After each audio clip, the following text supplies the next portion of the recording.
Hey, so this is the first part of a series that I'm going to be doing on the idea of what's being called FIRE, but really what we've all known as early retirement for a long time now. We're going to be focused particularly on the idea of financial independence, what early retirement looks like, some of the different pathways to get there. We'll go over some of the studies that have been done around the 4% rule. We'll look at different ways of achieving this via investing, dividend growth, rental properties, small businesses, you name it. We're going to cover a lot of material.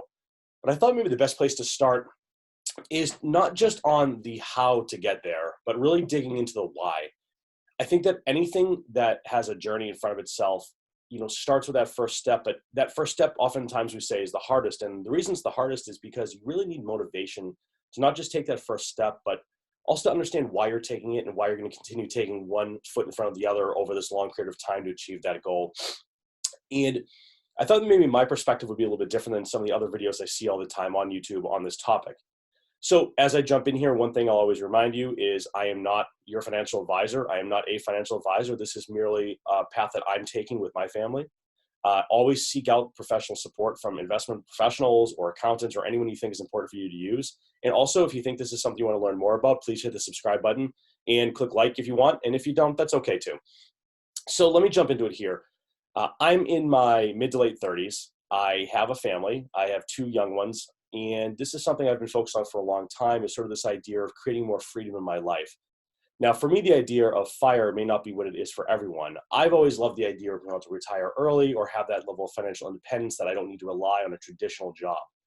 But this isn't because I intend on taking beach vacations or having the ability to wake up at noon every day and stay up all night or do whatever I want to do.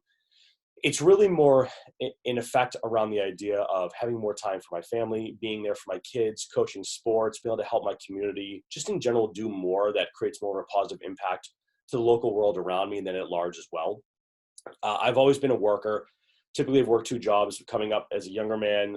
Started a business in my 20s, was lucky to be able to sell that off. And I've been investing since I was 18. I got really interested in the idea of what stocks were, how people made money when I was a young teenager in high school, subscribed to magazines like Money and Forbes and Fortune, and really digging in and understanding what that meant. So I was really lucky at 18 that what I wanted to do was not go out and buy something that only an 18-year-old could buy, but what I wanted to do was start that first investment account way, way, way back when. And for those who might remember this name, I started with this company called Share Builder, which really, ironically, today is what everyone's trying to do, this idea of small investments over time that add up. And this is where I got my first taste of, what a dividend was and what it felt like to actually get a check for 25 cents because I owned a share of a company. And I remember thinking like, wow, how does everyone not do this? This is amazing to be able to get something every month or every quarter or biannually, whatever the case may be based on the company, and have that income come into you because you made an investment in it. And, at 18, that was pretty groundbreaking for me back in those days in the late 2000s. I'm sorry, the late 1990s, early 2000s going through this. But like many of us that are going through it today in 2020, we had the dot-com bust and then subsequently the terrible event on 9/11. So what I'm seeing today in 2020 feels so similar to what I saw back then, which was now 12 years ago. Um, oh my gosh, listen to me, 20 years ago. And then, oh wait, of course, the financial crisis again. So I thought maybe a good thing to jump in here and start with is really that motivation, or what makes me stay this path, even though it's hard and it's a long, arduous path to some degree.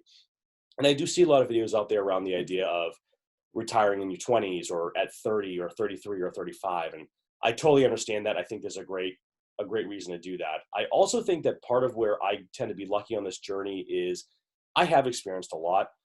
I am married. I have two great kids. I coach a lot of sports now, but I also have a very demanding full-time job. I travel quite a bit for work.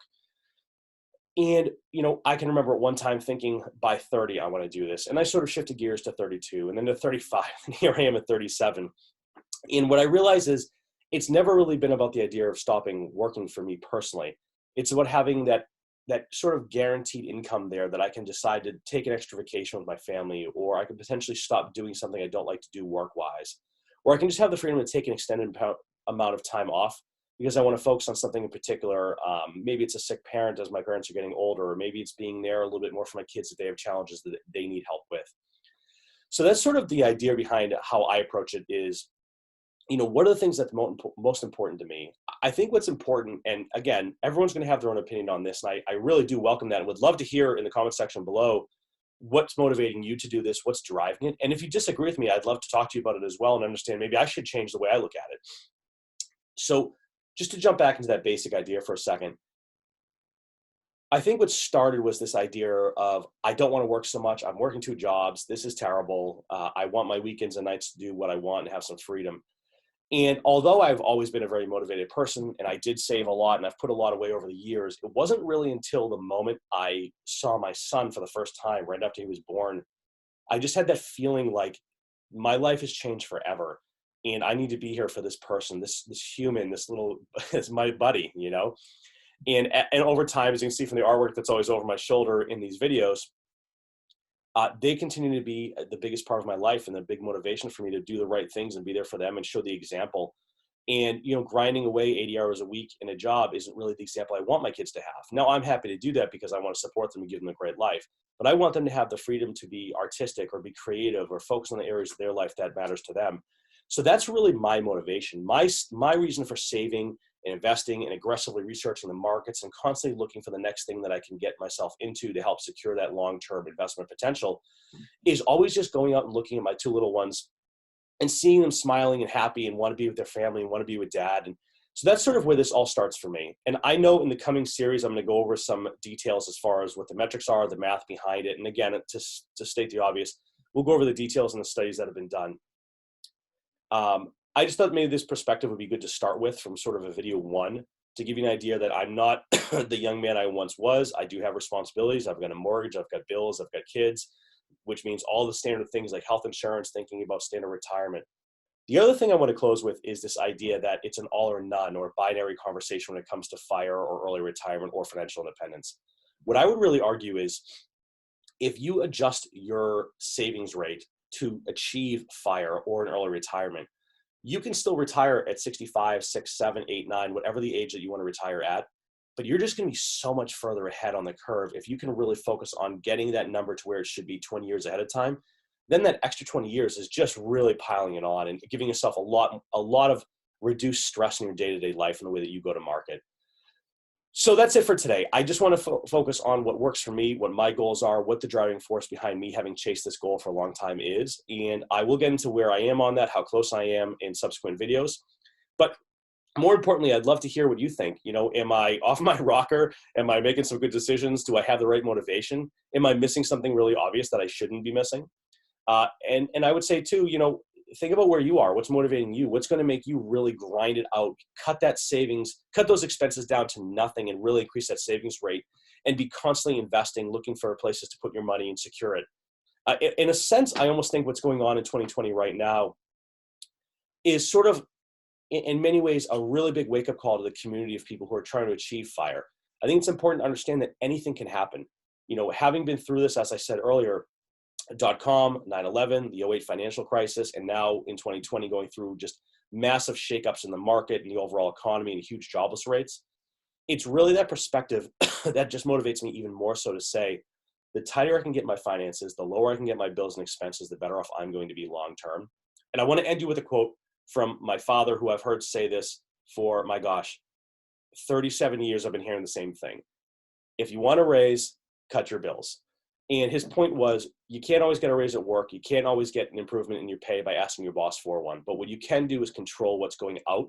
And when you control what goes out, you control how much you get to keep that comes in. And that's something I've always sort of lived by, is this idea that I need to always personally take responsibility for what's in front of me from a financial picture perspective. And, you know, that's something that's motivated me as well, as having a dad who never made, you know, a ton of money, but always gave us great advice and suggested the way to look at things intelligently.